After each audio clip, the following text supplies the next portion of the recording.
لا يسمعون حسيسها وهم فيما اشتهت أنفسهم خالدون لا يحزنهم الفزع الأكبر وتتلقاهم الملائكة هذا يومكم الذي كنتم توعدون يوم نطوي السماء كطي السجل للكتب كما بدأنا أول خلق نعيده وعدا علينا إنا كنا فاعلين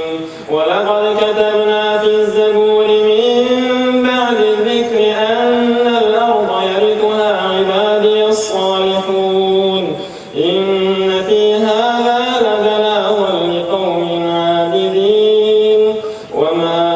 أرسلناك إلا رحمة للعالمين قل إنما يوحى إلي أنما إلهكم إله واحد فهل أنتم مسلمون فإن تولوا فقل آذنتكم على